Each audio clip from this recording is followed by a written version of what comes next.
Hello and welcome to the Super Memory for Schools program. Hello and welcome. My name is Unit10. Today, let's join me in passive voice lesson. Today we will learn about the passive voice, one of the very important forms in English. The first part will be the form. We will learn about the grammar structure. And the second part will be notes, important notes. And let's get started. Let's look at the following example. Mary helped the boy. Mary helped the boy.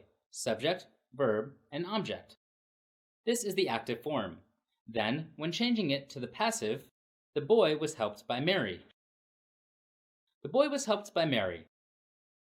Then, when making this sentence, we will change the boy to the subject. Helped is changed to was helped.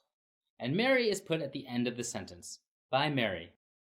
Thus, the structure of the passive voice is be plus past participle, which is was helped. Then everyone should also notice that not all verbs are written in the passive voice, but there are only transitive verbs followed by an object that can be written in the passive voice. Please look at the following example. An accident happened.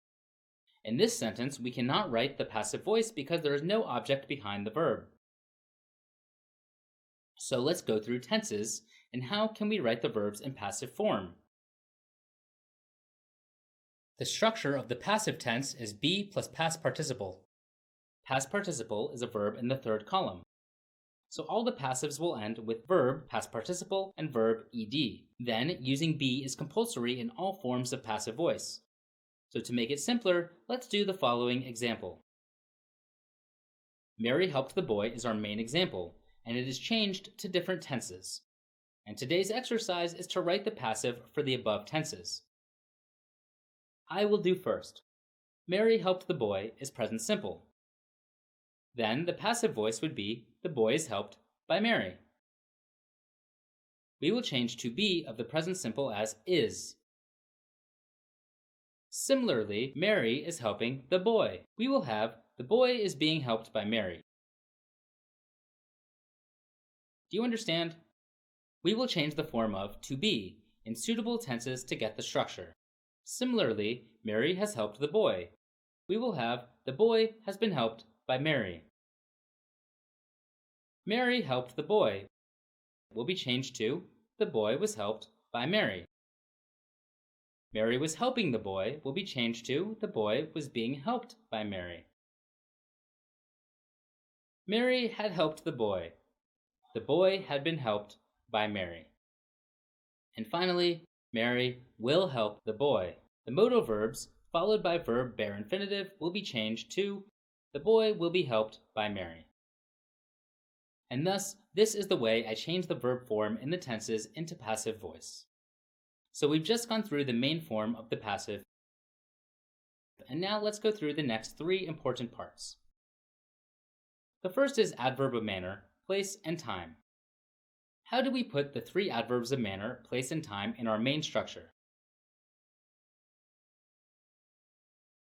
Then let's go through three examples. First example, a theater was slowly built by local council.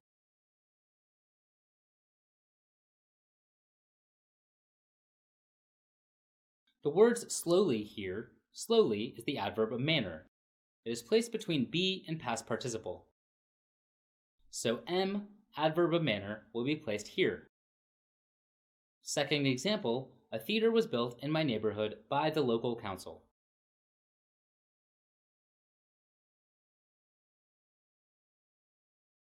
In my neighborhood is the adverb of place, indicating location. It is placed after past participle, so I will put it here.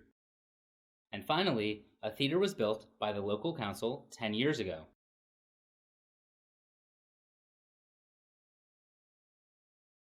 The word 10 years ago is the adverb of time, indicating time, placed right here after by, so I will put it here. So we have completed structure for the following example. A theater was slowly built in my neighborhood by the local council 10 years ago. So we have three important positions, the adverb of manner, the adverb of place, and the adverb of time. And to make it easy to remember, please remember MPT. MPT is a way for us to put three adverbs of manner, place, and time into the passive sentence.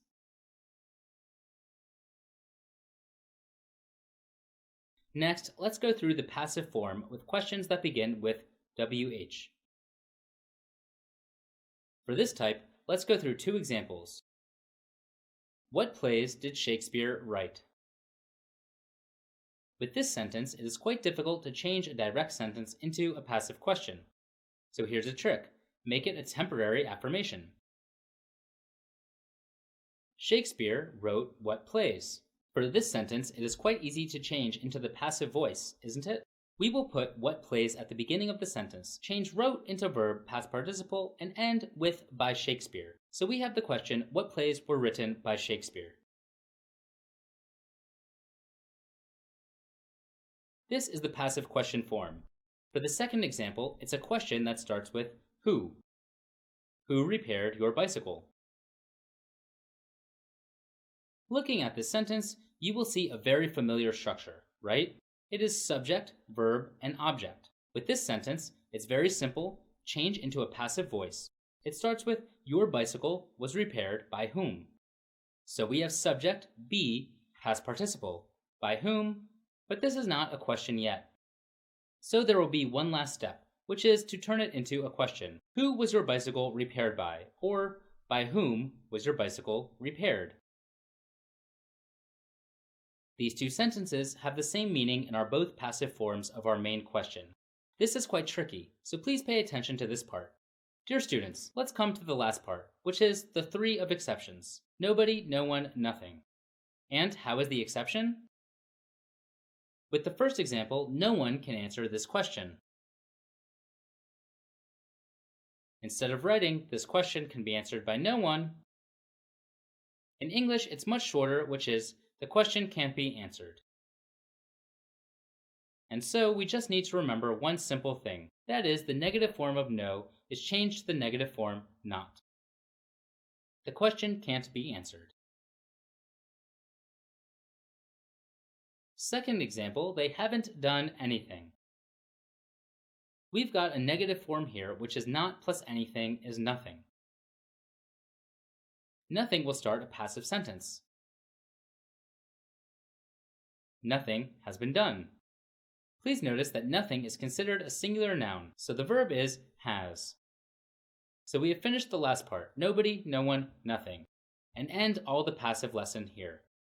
Everyone has learned about form and all important sentence structures of the passive voice, and go through all the important adverb of manner, place, and time, WH questions in passive form, and nobody, no one, nothing.